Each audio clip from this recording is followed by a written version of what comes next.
Can you hear me now? Is that okay? Okay. Good morning, everyone, and welcome to the second session of the day. My name is Silvia Solidoro. I recently relocated to Lecce after spending a few years abroad, first and then in Florence. It's a great pleasure to be here today. Special thanks to Professor Camparo and all the colleagues I have been working with in the last few months and years to organize such a unique event with an excellent lineup of speakers. I have the pleasure of introducing Professor Bertrand. Professor Bertrand was supposed to speak tomorrow, but we had to reschedule her intervention because of a flight cancellation. Is that right? Professor Bertrand is at the University of Rennes 1. She's an expert in blockchain, artificial intelligence, and health data governance and environmental impact of digital technologies. She's also director of the European Law Research Center at the University of Rennes, where she holds a Jean Monnet Chair and directs several different research projects. The floor is yours. Many thanks, and thank you, dear Susanna and dear Stefania, for this wonderful invitation. I'm very glad and honored to be here. So I will try to say a word about the European issue in terms of digital sovereignty. And the idea of European sovereignty has appeared for some time in European political discourse in favor of redefinition of the European digital policy. And maybe more than the digital itself, it's ubiquity that is at issue behind the idea of sovereignty. Digital sovereignty concerns defense policy, economic policy, trade policy, the defense of democracy and European values, the regulation of the internal market, and cyber security. And taken in their entirety, this different area can call into question the integrity of the European competencies and its autonomy. They thus constitute something fundamental and maybe existential for the European Union and its member states. Its independence, its ability to retain control of its most fundamental competencies and to apply the values that are the basis of its identity. We understand that the overcoming of historically a taboo idea to show the emergency of the situation. In addition, there is a brutal realization, perhaps for the first time, of the limits of each state in faces of these challenges. This idea of being stronger together seek to cement a form of European solidarity that has always existed. But maybe there is limit to this point of view. And the economic benefits have always been weighted against the political constraint of the membership in the European Union. And there is a desire in a few member states to take back control. And for the first time, maybe the digital technology has created a real breakthrough. So the awareness common of to all member states of their individual incapacity to exist, to defend their values, their models, their economy, and maybe their citizens too, alone in the cyberspace. So we have an economic domination of American and Chinese platforms, and the technological power of the United States and China have revealed the powerlessness of the European soft power to exist and defend its choices and its value. We have to face with campaign of disinformation and manipulation of opinion to destabilize the European democracy. We have cyber attack on essential social infrastructure. We have a capture of the European citizens and industries' data. And maybe all these elements have broken this idea of sovereignty and the necessity to playing at the European level. So the term of digital sovereignty, it's needs clarification and maybe some precaution, because the link between a microprocessor and the power of the state, it's maybe too ambitious. But in my mind, digital sovereignty seems to refer rather to a reverse sovereignty. That is to say that the idea of the sovereignty of the state is challenged in many ways by the digital transition, and only the European scale can limit, perhaps correct, these attacks. And states are faced with the digital platform or foreign powers that have the means to be not only their equal, but perhaps their superior or their competitor. And the conceptualization of the European digital sovereignty does not consist in projecting the theory of the state at the European level, but in thinking about the independence or even the empowerment of the European public power in a global situation in which it has not been able to find its place. And the issue is to give at the European states the capacity to act in a world reconfigured by the digital age.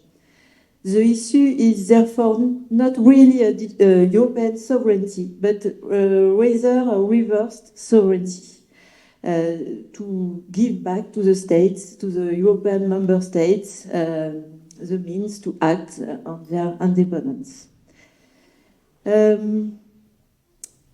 On the fundamental nature and the ubiquity of this upheaval have made Europe to realize the extent of its powerlessness if it's limited to thinking in its action only in terms of international market.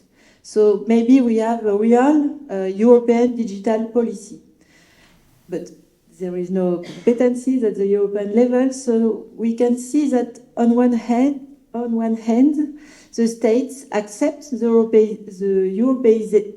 Europeanization of digital policy, even if it involves without a real legal basis.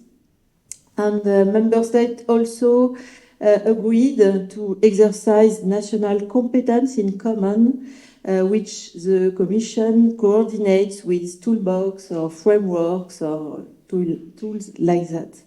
And we can see a spontaneous Europeization of the issue that fall under national competencies, and it's linked to the importance of what is at stake. In particular, the fundamental issue is the protection of the European model of liberal democracy.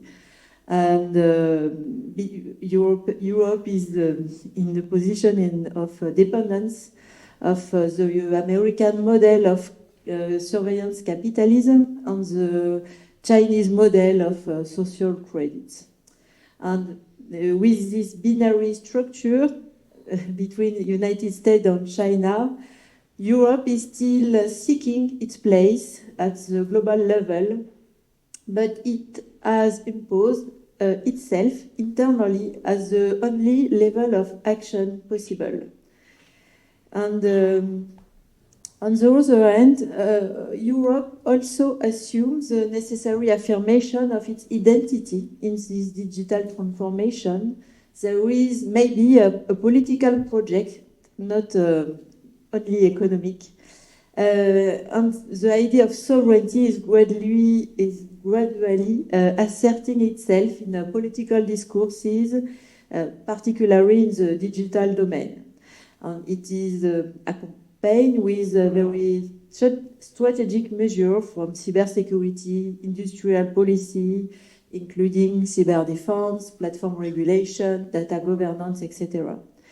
And if the term of sovereignty appears, it's more the term of strategic autonomy of the Union, which is even more widely used, corresponds to the reality of the European way of thinking.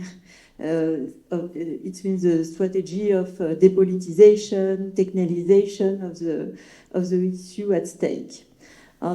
If the notion of sovereignty is accepted, despite all it might imply, it's because maybe it's not really the European sovereignty in reverse. European digital sovereignty is a condition of state sovereignty. So I can mention very quickly 3 issues for this European digital sovereignty. The first one is digital sovereignty as empowerment. So it's the defense of European technological autonomy. We see the shaping digital Europe strategy remains us that the ability to guarantee the integrity and the resilience of data infrastructure and networks. It's a premise of the European technological sovereignty. So it's imply technological solution, interoperability, etc., such as the 5G networks. And we see here digital technology involves the law in a dialectical relationship with technology. The effectiveness of law and the defense of European value has become dependent on technological issue. So there is 2 policy important here, the industrial policy and the research and development policy, which make it possible to put public and private interest to develop autonomous European technical solution. And for industrial policy, the question of investment, of course, is central. But it's also a political question and a political strategy behind this European policy. And it's a very limited competence at the European level, and it involves public and private interest. It's a very specific policy. The second issue, the digital sovereignty and the defense of the European strategic autonomy. And here I have to mention the cybersecurity issue. We have a Cybersecurity Act, NIS directive, and it's all the action necessary to protect networks and information system, the user of this system and others exposed to cyber threats. And we see that cyber attacks are carried out by individuals and entities, sometimes closely linked to foreign public authority, which can seriously destabilize the democratic functioning of our nation. And there is a classic form of cybercrime, but maybe more sophisticated form of cyber espionage by foreign powers. And the third issue, it's the digital sovereignty as resilience. It's been defending European values. At stake here is the defense of European of liberal democracy, European model of liberal democracy. The stake of digital technology and democracy are considerable and they reveal new vulnerabilities. This raises the question of manipulation of public opinion and protection to the integrity of election. The protection to be defined, therefore involve both the fight against all the form of disinformation in order to influence the outcome of election and against cyber attack that can target critical electoral infrastructure. And there is a European plans against disinformation, and we have two European Security Union strategy also emphasizes the hybrid dimension of attack by state actors that combine cyber attack, disinformation campaign, and action to radicalize political discourse.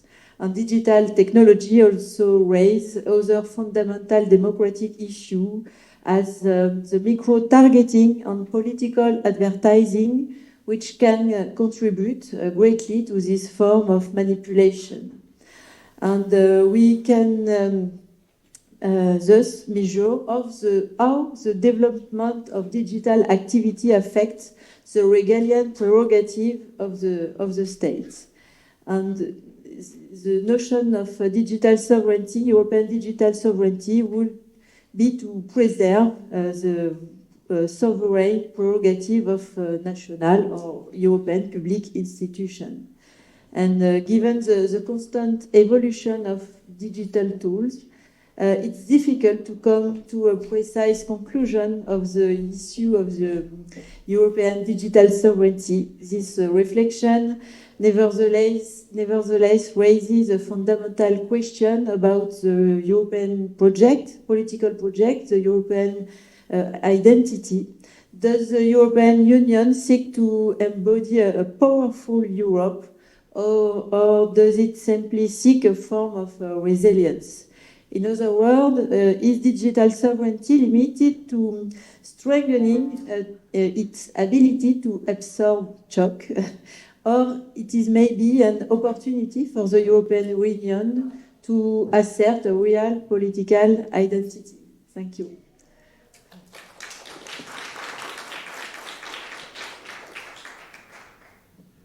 Thanks so much for this very insightful contribution.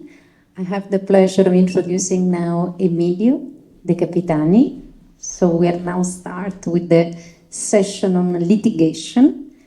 While working on the program, we basically thought it was crucial to take into consideration litigation strategies for the advancement of collective rights. And Emilio is going to talk about participation in democracy, openness to transparency, to enhance democratic legitimacy. Emilio is Executive Director of the Fundamental Rights European Experts Group and also an activist promoting legal cases before, can you hear me well? More or less, right? Promoting legal cases before the Court of Justice of the European Union. He has been visiting professor at Queen's Mary Law School and Scuola Sant'Anna di Pisa, and Secretary of the European Parliament Civil Liberties Committee. Emilio, the floor is yours.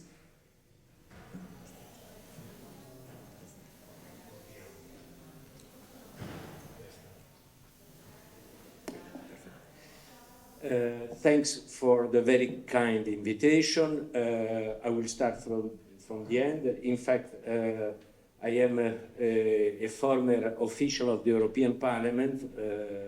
I was there since 1985 until 2011.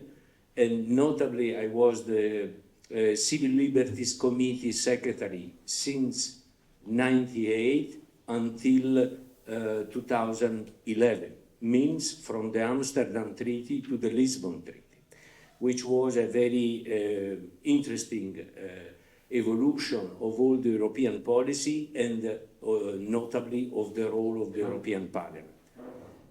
Obviously, the entry into force of the Lisbon Treaty in 2009 was an essential milestone in the growth of the European Union, also because at that time the Charter of Fundamental Rights entered into force. And I may stress that the Charter has a very interesting statement which says that the European Union places the individual at the center of its policies, which is a very wishful thinking, because the European Union has been built and is built even today, notably by bureaucrats, by diplomats, and by politicians. And very often they are more interested in administrative needs than on the interest of the individual as such. But this is, in any case, an essential new phase of the European experience, because the idea that the citizens are at the center of the European Union dates back to the Van Gendenloos ruling in '62, but it was a court of justice. And then I have to say it became something as a sort of growing evolution since the direct election of the European Parliament in '79, which was followed by the first project of a European political entity, which was submitted by Spinelli. It was a member of the Parliament in '84. Then by a series of amendments to the founding treaties in '87 with the Single European Act, in '93 with the Maastricht Treaty, in '97 with the Amsterdam Treaty, in 2001 with the Nice Treaty, in 2004 with the aborted Constitutional Treaty, and finally in 2009 with the entry into force of the Lisbon Treaty, which inherited the ideas which were designed and developed along the previous 20 years. So let's go back to citizens. Citizens are now well recognized at primary law level in the treaty by the democratic principles who are written in the Treaty of the European Union, and notably with the strengthening of two essential aspects of the citizens' role. The first one, representative democracy, which obviously is linked to the participation to the election, but also behind this with the development, which is still in its infancy, of European political families. Now what we know is 100 of national political parties. We have political groups in the European Parliament, but these are more something very superficial way to find a common vision, political vision of the supranational level. So what is really happening, and I was witnessing it, is something which arises by the fact that the European institution who has been elected directly by the citizens, by becoming more important, by becoming more decisive in the legislation, is also creating a new political way, which will, in a way, create a need of consistency between the position taken at national level and the positions which are taken at European level. And this is extremely important. But this probably will require a special seminar. My second aspect is more important, maybe, is participatory democracy. The challenge is to place the individual at the end, at the beginning of the political cycle. We have a fantastic example in the Aarhus Convention of the United Nations, where citizens should be associated before defining a project, during the realization of the project, and in case before a judge if the project is not compliant with the principle which we are behind. So the citizens is at the beginning and at the end of the cycle. This, in the European Union, is still something which progress very slowly. But let me remind some interesting aspects which are linked to the very precondition of the participatory democracy. And the first condition is transparency. Transparency is a big word, is at the basis of the fundamental right to be informed and to have a position. So Article 19 of the Universal Declaration of Human Rights, and also Article 42 of the Charter of Fundamental Rights, and now Article 15 of the Treaty on Functioning of the European Union. Transparency. Transparency on legislative and non-legislative issues. According to the current president of the Court of Justice, which is Neil Cross, transparency is now a principle of the European Union legal framework. Being a principle means that it's something which should be measured in all the activities of the European Union institutions and in the activity of the member states when they play a role in the European Union construction. And this happens every day more and more. Transparency is a rather recent concept in the European Union construction. It was, in a way, something to be dealt with in 1992, when, for the first time, a negative referendum of the European Union was held in Denmark. And this was the element which triggered the creation of some code of conduct of the institution to give information to the citizens who were asking for it. So something which was reminding the Freedom Information Act, which is a daily reality in the Anglo-Saxon world and in more of the member states of the United Nations. But these were code of conduct, meaning something that was given to the citizens, not a real fundamental right. The idea of fundamental right of citizens came out with the Treaty of Amsterdam.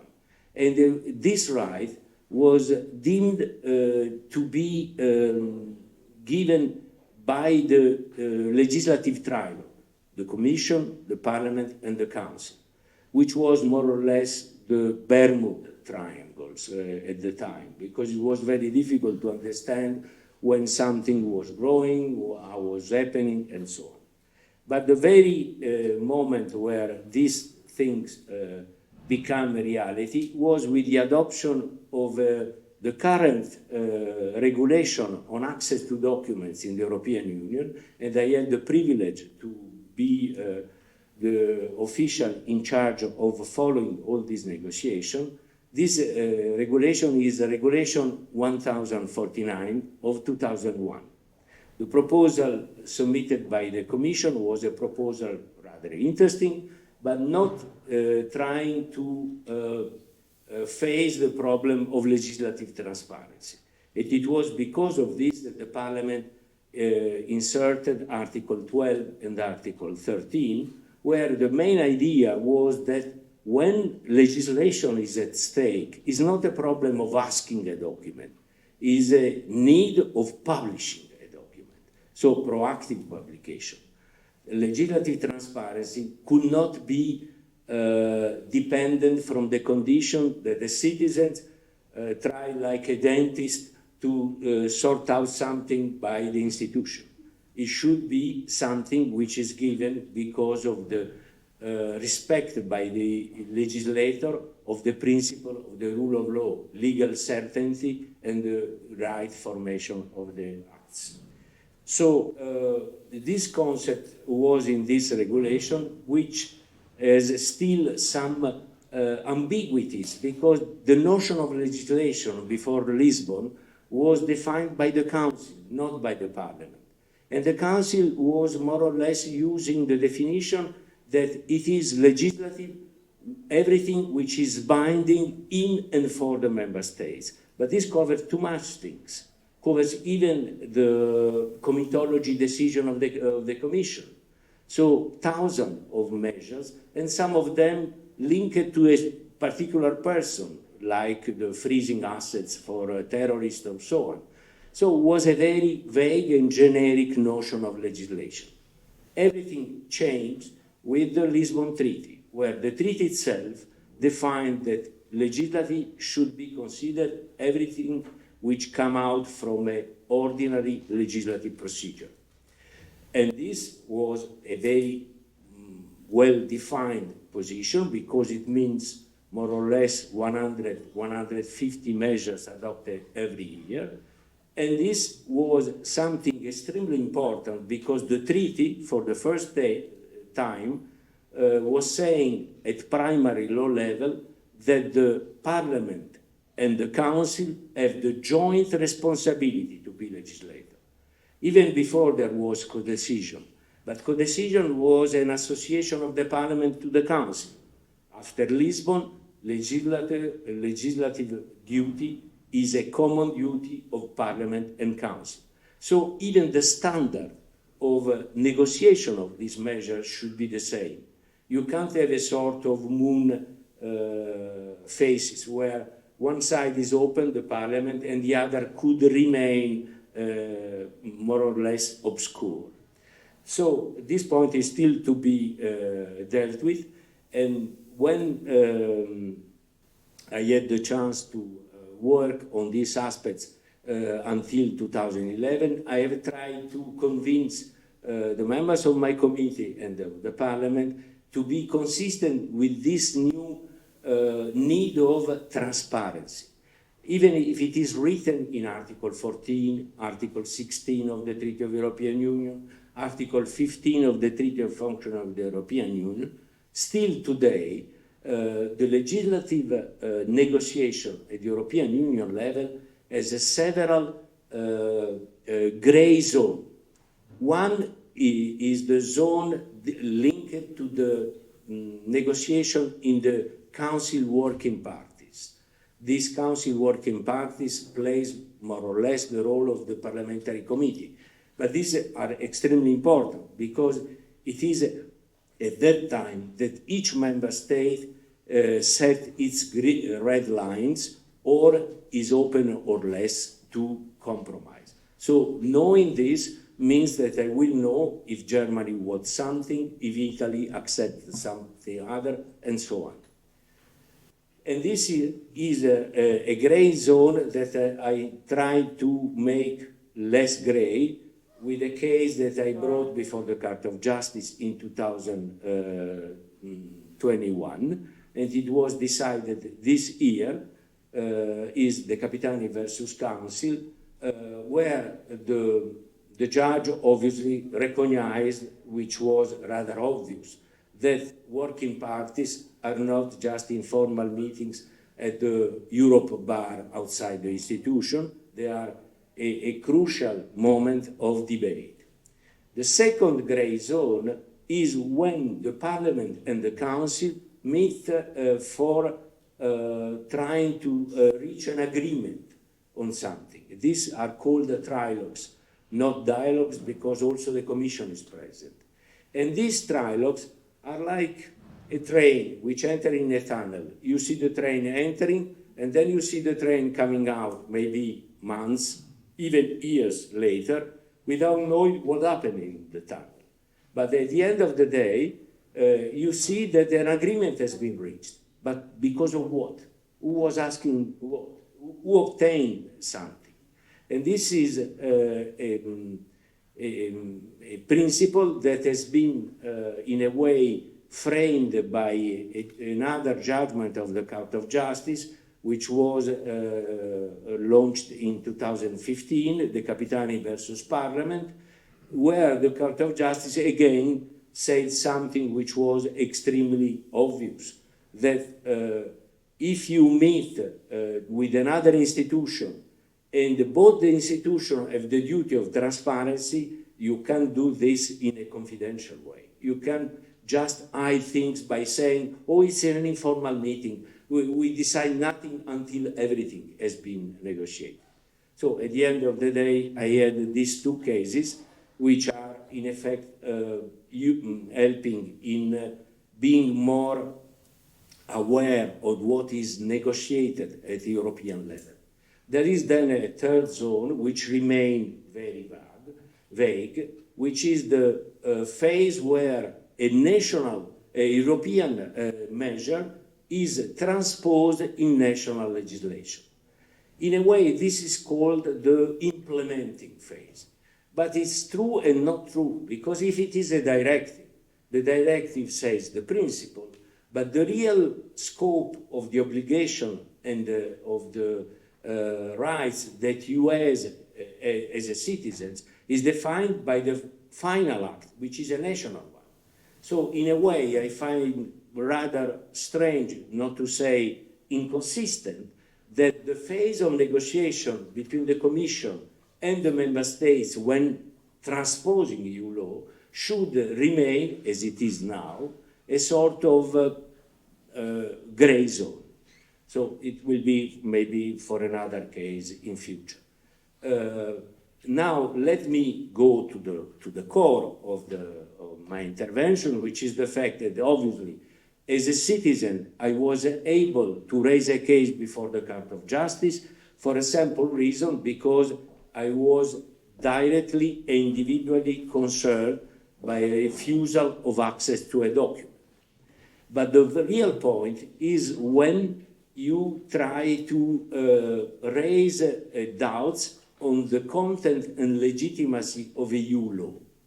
And the most interesting case where a normal citizen, in fact, an Austrian student, has been able to shake the world was the Schrems case, when this student, which was less than 30 years old, made a crowdfunding of 6,000 euros, was able to have enough money to challenge before the Data Protection Authority of his country the fact that an agreement of the European Union with the United States, whose name was Safe Harbor, was not in fact protecting his rights, because Facebook was able to collect his personal data even if he was not on the US territory.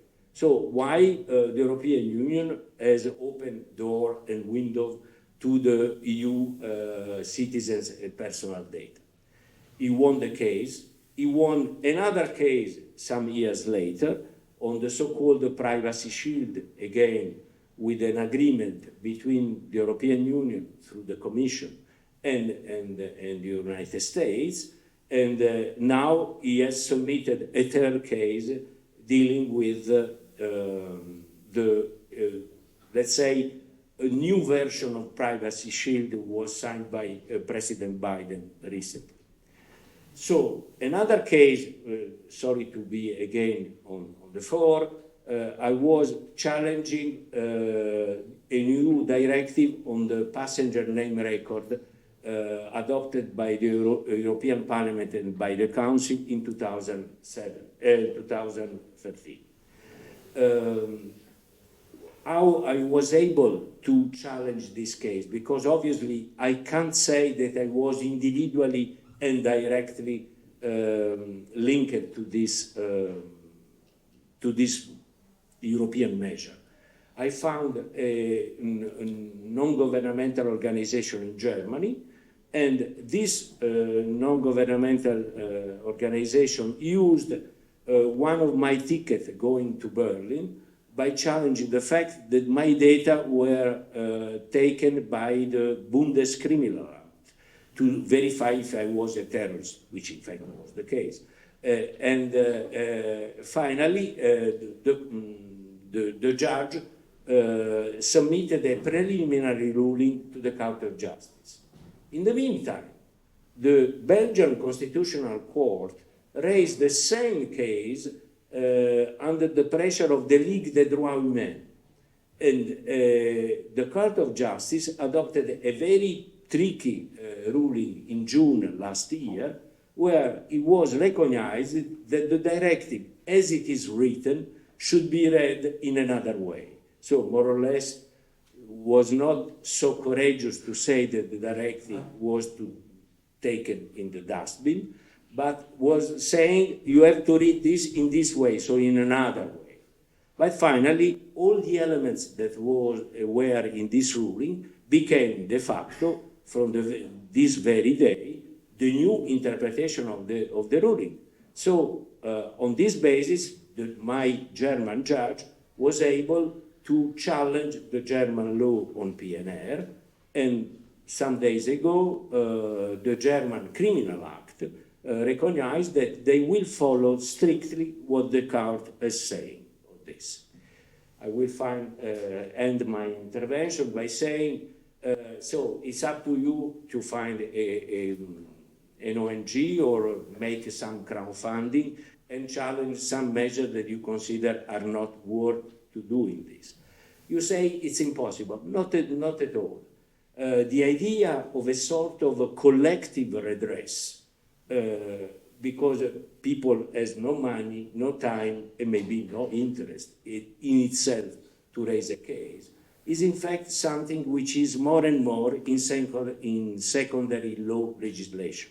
So is the case of data protection, is the case of consumer protection, is the case of migration policy.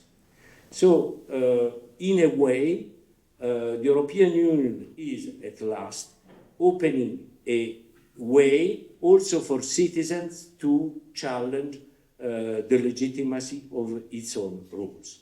Sorry to be so long, but anyway.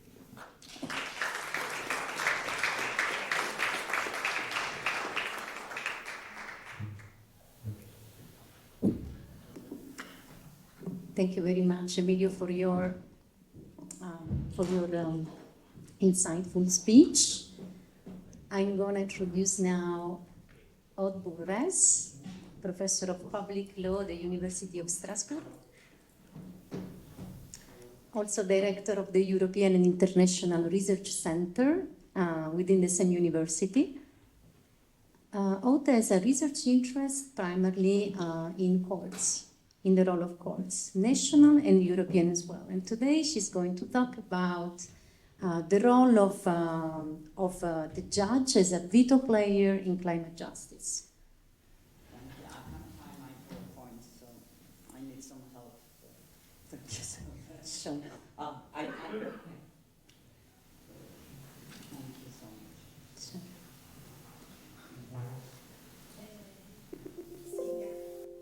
You have to share the screen inside Microsoft Teams.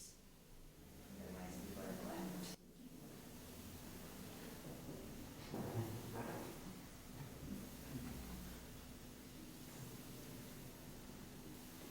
More competent than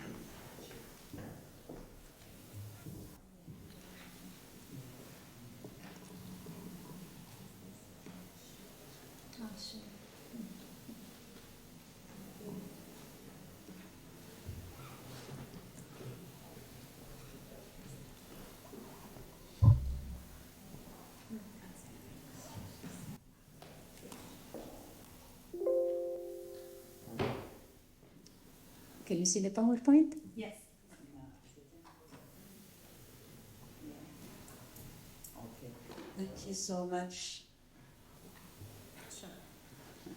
I'm delighted and very honored to participate to this prestigious conference. And many thanks to Stefania Atalini and of course Susanna Caffaro. So I try to challenge today the role of the European Court of Justice in a way that could a European judge be a veto player or a decisive player in a climate justice, which is actually in the path of what says Emilio, because the main problem is deal with individual claims and climate claims. It's obvious for consumers, data protection, it's more difficult about environmental issue, considering actually the constant deterioration of the global environment nearly 40 years after the First World Commission on Environment.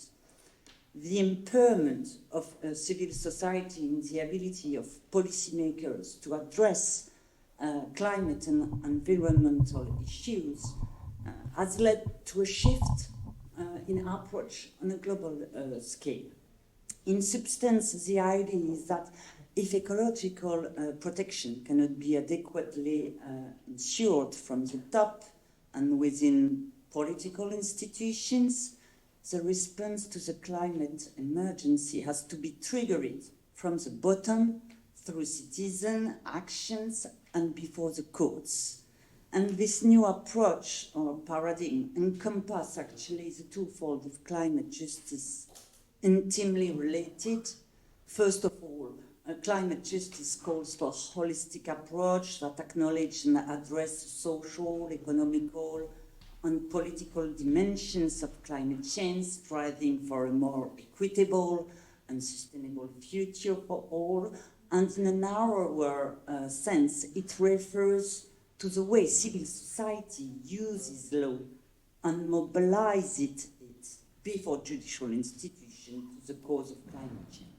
So we propose to focus our analysis mainly on this second phase of climate justice in order to assess if the European Court of Justice could be a decisive player.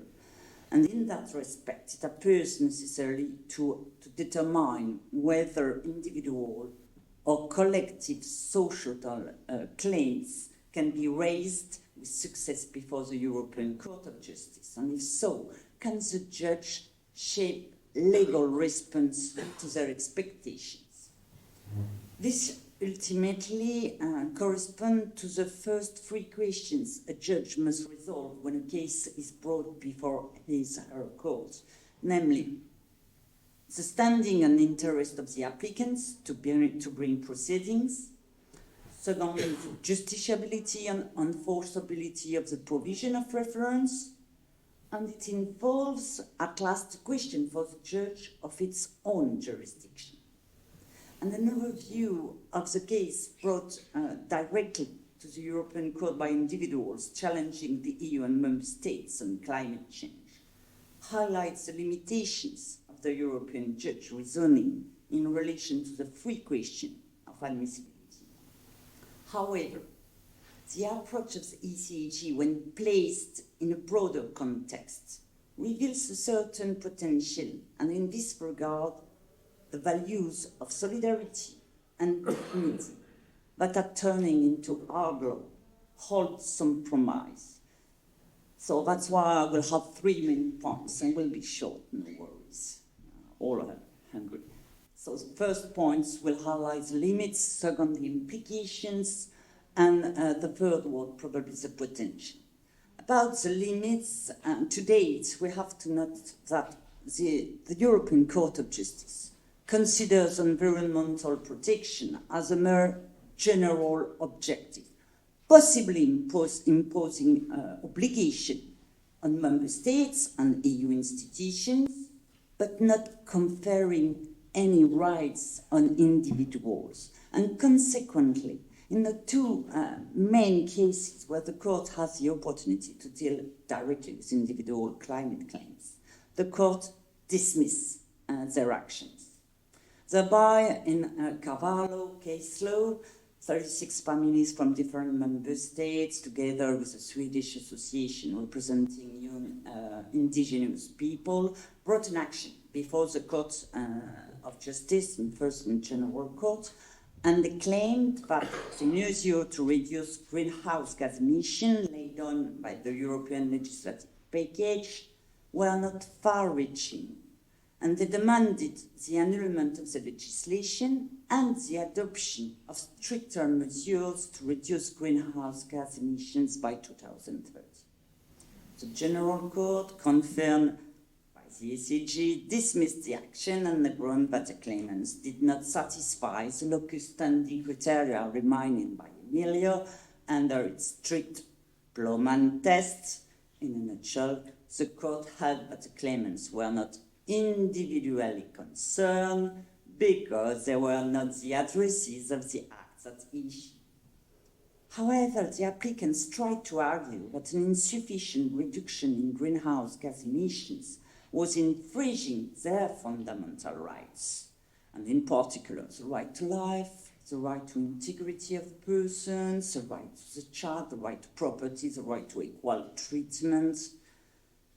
Distinguishing them, they tried to claim that individually, just as in case of the person addressed. But under a very formalistic approach, the court pointed out that the mere fact of alleging that a legal act at the Union infringes fundamental rights does not mean that an individual's action is admissible. Otherwise, the admissibility requirements would be meaningless, laid on in the treaty. So in this respect, it's important to bear in mind that with regard to an action for annulment, the consistent position of the European Court of Justice not to open its court hearing to private plaintiff when a legislative act is at issue. So, although disappointed, this ruling was not so surprising, contrary to the second case. The second case, ministre de la Justice, ministre de la Transition écologique et Premier ministre, you're sure I'm French, concerning an applicant seeking his state liability for damages caused as a result of breaches of EU law. And the Court of Justice ruled that Air Quality Directive does not confer individuals harmed by air pollution rights to demand compensation, even if his member state breached EU quality rules. So in this case, the failure arises from the reference norm, although the directive entails clear and precise obligations with regard to the result that member states must achieve. These obligations, according to the court, pursue a general objective of protecting human health and the environment as a whole. They do not contain any explicit attribution of rights on individuals whose violation would make member states responsible for damages caused to them. This finding, nevertheless, was not at all obvious.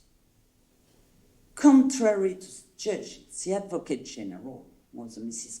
Cocotte, in the latter case, stressed in her opinion that the line values for pollutants and the obligation to improve ambient air quality are intended to confer rights on individuals. And she concludes, everyone has a right to respect for his or her physical and mental integrity, which is laid on in Article 3 of the EU Charter, thus giving rise to a right of compensation. So, how to deal with this divergent approach? It follows from all the foregoing that climate justice fails before the European judge inasmuch as environmental protection is still considered an objective and not a human right, or at least a subjective right. And the court thus denies the claimant standing and interest to act and qualifies the applicability of the provisions since individuals are concerned. However, this divergence between Advocate General and court approach demonstrate that the issue is also pertains to how the judge perceives its own power. So what is at stake? The implication. As often, everything is a question of context. If we focus on the background, it is worthwhile to mention that since 2015, European national courts have taken up climate litigation, and particularly Dutch courts in Urgenta case and German courts in Neubauer have not hesitated to adopt innovative solutions and provide citizens with a forum for dialogue and protection of their rights. And in Empire judgments, I will just focus on this one. It was a group of German youth filed a legal challenge to Germany's Federal Climate Protection Act in Federal Constitutional Court, alleging but the legislation target of reducing greenhouse gas emissions levels was insufficient and therefore infringed their human rights as protected by the Constitution. Their claims mainly arose out of the violation of the fundamental rights to a future consistent with human dignity and the fundamental right to life and physical integrity. The court, German court, upheld the admissibility of the claims, considering that the protection of life and physical integrity and human dignity encompasses protection against impairments and degradation caused by environmental pollution, regardless of who or what circumstances are the cause. And moreover, the German judge set aside parts of the legislation as incompatible with fundamental rights for failing to set sufficient provision for emission cuts beyond 2030, and ordered the legislature to set clear provisions for reduction targets from the state. So certainly, the European Court does not have the same legitimacy as national judges. However, it's undoubtedly the best placed institution to address these transnational issues and to articulate the local and global dimensions that underpin these disputes. Moreover, climate change intersects with various human rights, such as the right to dignity, the health, property. European judges have a crucial role in protecting fundamental rights and upholding the rule of law. Additionally, climate change often exposes gaps and shortcomings in governance structure. One more time, European judges, through their interpretation and application of EU law, might fill this gap by providing guidance and remedies when national and EU governments fail to take sufficient action and violate their obligation. And it will not be the case in the first time, as you highlighted just before. Acting such, the European Court of Justice would gain legitimacy by assuming the role of guardian of agonistic democracy. The latter advocates for multiple centers of power and decision-making, enabling diverse voice and perspective to participate in the democratic process. This includes promoting the participation of marginalized and disadvantaged groups, as well as fostering deliberative space where different viewpoints can be expressed in this context. The European judge would contribute to preserving democratic values by upholding the legitimate claims of individuals before its courts. Of course, critics of judicial activities may raise. It's an ongoing debate in the European Union, and they may allege that judges should not strictly adhere to established legal doctrines, defer to legislative bodies when it comes to addressing complex policy or issues like climate change. However, it has been generally argued that a court should not decline to hear a case just because its political dimension could be more effectively addressed by another branch of government. Above all, such fear would not be justified as far as European judges have a responsibility to interpret and apply the law in a way that reflects the evolving understanding of the problem and the need for effective solution. So finally, I will argue, and it's my last point, that just applying a climate justice lens, European judges could just push the boundaries of existing law to address climate change more comprehensively.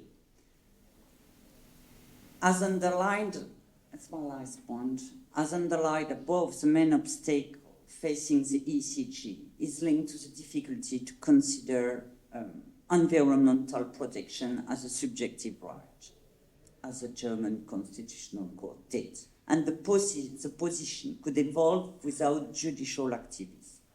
The hypothesis here formulated is that the reasoning of the court applied with regard to the value of the rule of law could be extended to the values of dignity and or solidarity, which support the right of present and future generations to a healthy environment.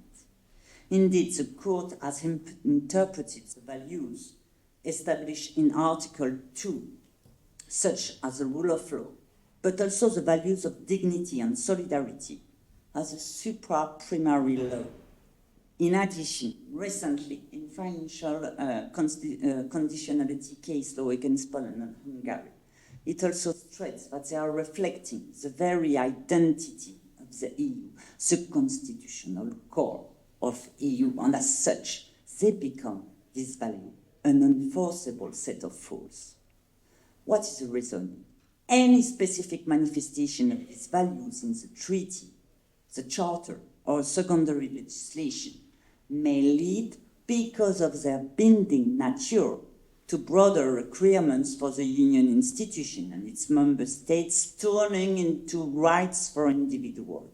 And the Court has followed this path regarding the rule of law value by stating that effective judicial protection gives concrete expression to the value of the rule of law, and the Court deduced from the latter obligation for member states, but rights for individuals, like for national judge, from Poland, from Hungary. So once the Court can rely on a specific provision of the treaty that refers to a value of the Union, it then becomes possible to derive from this specific norm broader obligations towards the member states to the extent to grant rights to individuals. The same reasoning could apply to environmental protection. We have to bear in mind that climate justice recognizes the intergenerational nature of climate change and advocates for the rights and interests of future generations to be considered in decision-making process. In other words, it emphasizes the responsibility to preserve a livable planet for future generations and ensures they have access to the same opportunities and resources as present generation. In that regard, it could be argued that the protection of physical integrity, child, and more broadly, environmental enshrined in the EU Charter give concrete expression to the value of dignity and solidarity, imposing obligation to the EU and its member states, but also conferring rights on individuals. As some recent judgment of the Court proves, solidarity and dignity clauses appears to be the main areas of future elaboration. I will not deal, because the time is the time, but I will not deal with very interesting case law, Poland and Commission, where the solidarity principle has been used exactly in this way. It was just a spirit of solidarity expressed in Article 194, and the Court of Justice deduced from it, but it refers, it gives concrete expression to the value of solidarity, so it imposes obligation and rights. And I'm not sure, but I got a bet here on the future, but probably the evolution is evocative of the direction that the value of the solidarity seems to take. And in the future, it might provide a more intervened relation between the substance of the rights and the values in Article 2 as a means of reinforcing both standards and providing more effective legal protection to EU citizens. And conclusion is the best tool to transform environmental protection from an objective into a subjective human right is to anchor it in the values of the EU, and in doing so, EU judges will truly assume the role of guardians of agonistic democracy. Thank you very much.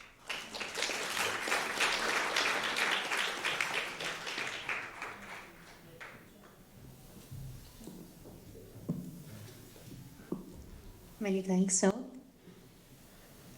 This is Maria's third now.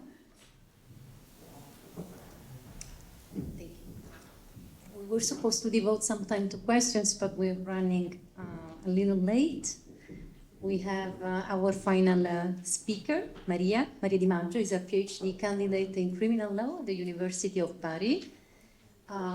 Research interests lie at the intersection of environmental criminal law and sustainable development as well, anti-corruption. She will give a speech on whistleblowing as a civic participation means beyond the employment relationships. Maria, the floor is yours. We are going to share your PowerPoint. Can you see the PowerPoint? Yes. Okay. Please.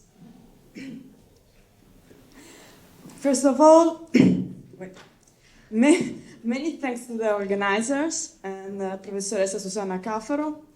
I will start saying that a speech is like a banquet, and that I will not make you drunk or hungry, also because you are going to have lunch. Firstly,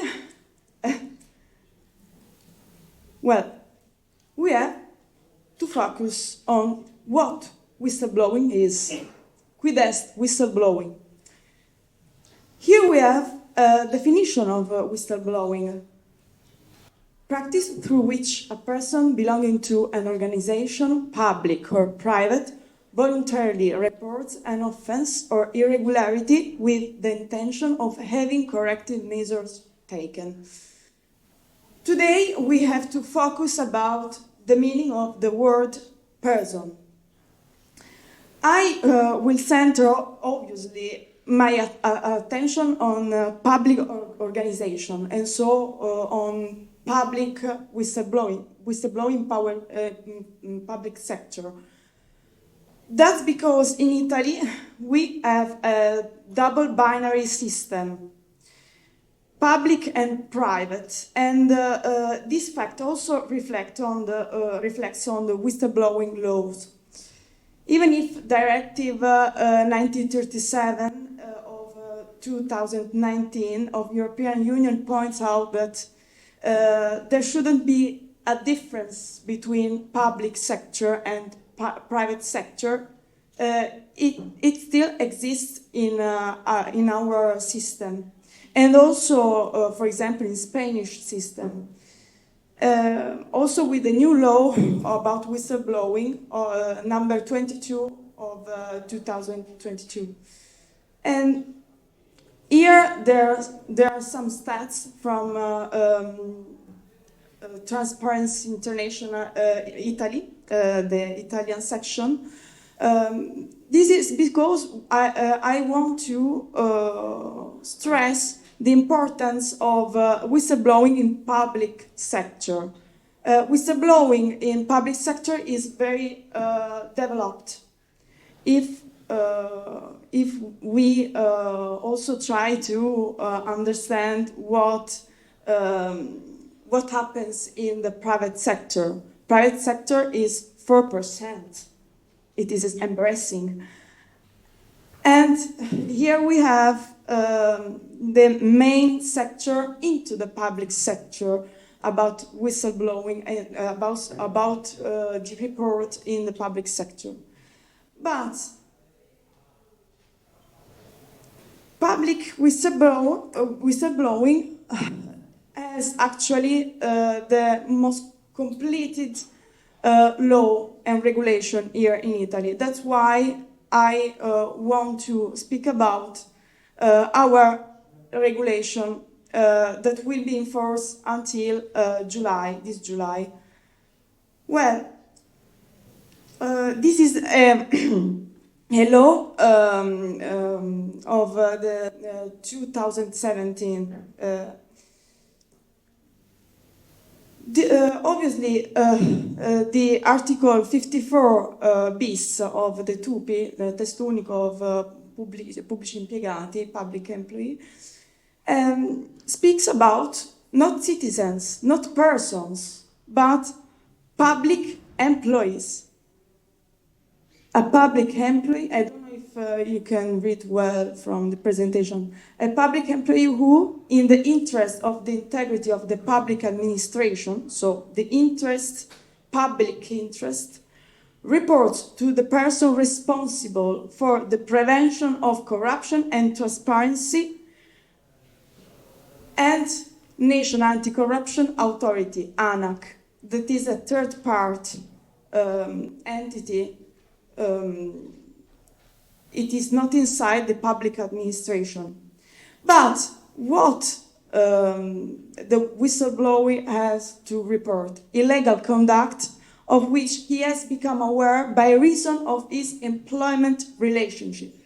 So we are speaking about in Italian law only about employee and employers in some cases. But what is a public employee for Italian law? Because we have a large definition, extensive definition of public employee that is not only the directly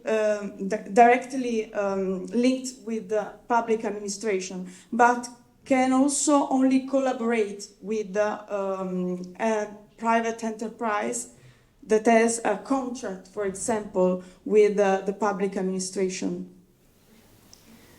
And what about the guarantees? Well, we have the importance of confidentiality.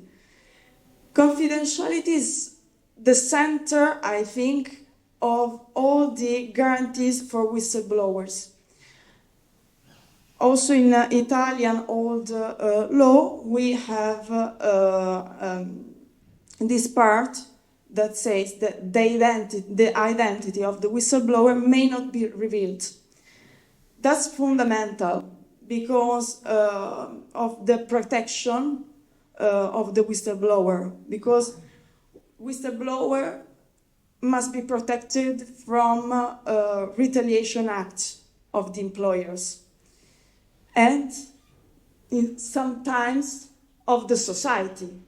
We can speak about mafia, criminal organization, and obviously the retaliation acts of mafia are different from even much obviously worse than the retaliation of an employer.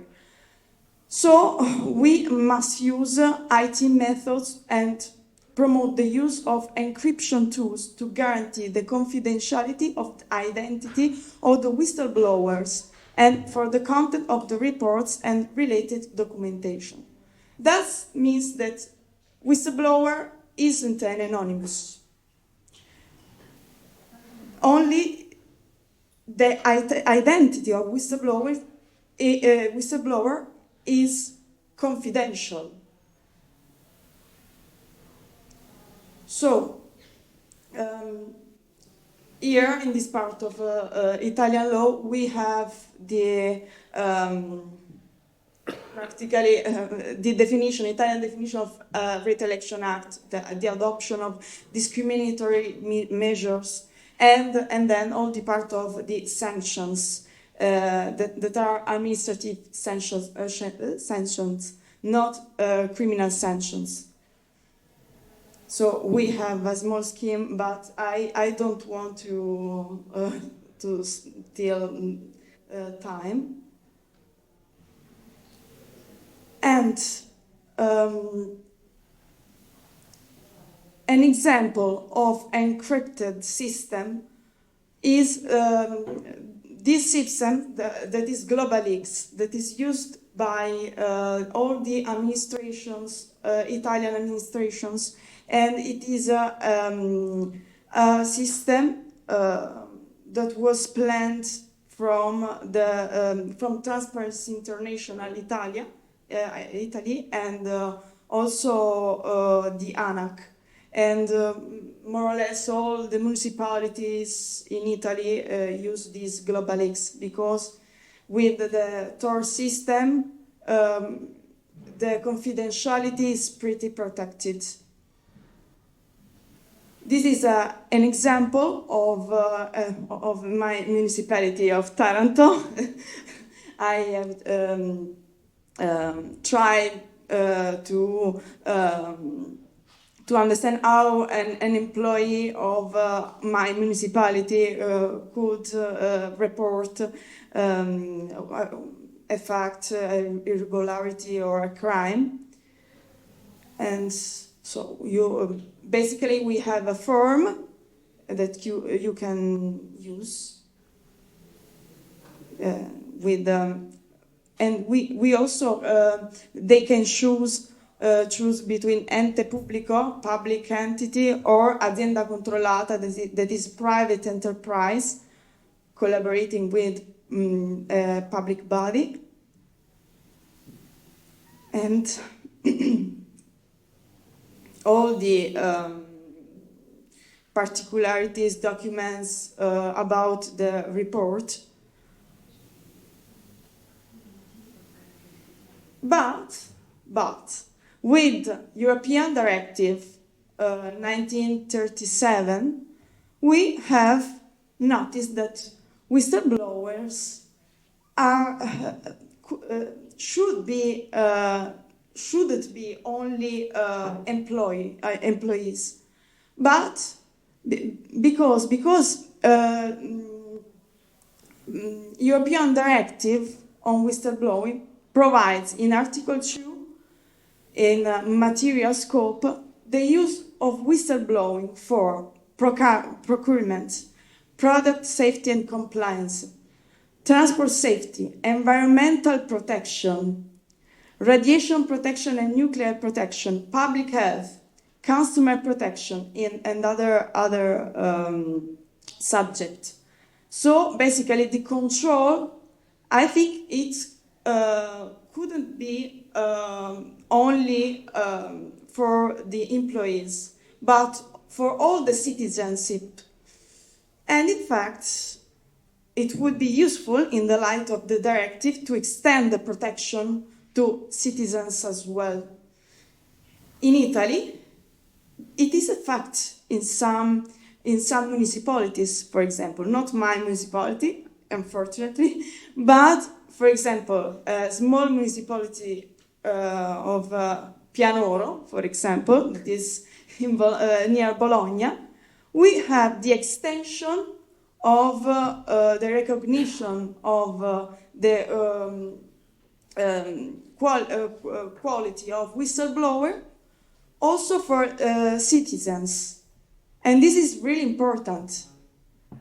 I've done a research, and it is not the only municipality.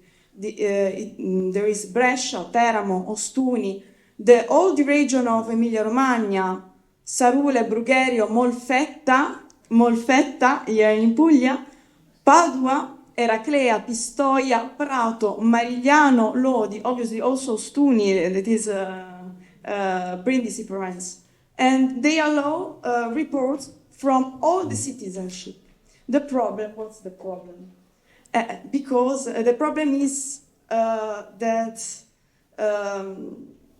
there's no formation, but it is a common problem. No formation for employees, no formation for citizenship. So the collaboration for both is really different. Is really difficult, and not. That's the reason why reports are still not widespread here in Italy, especially in the southern part. And I wanted only to remember a famous Italian person, Antonio Gramsci, that said, I hate the indifferent. I believe life should mean to be partisan.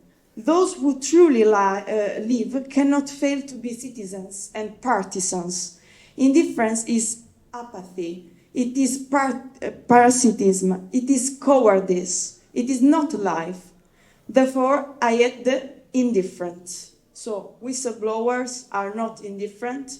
They collaborate with the society because they want a better society. Thank you.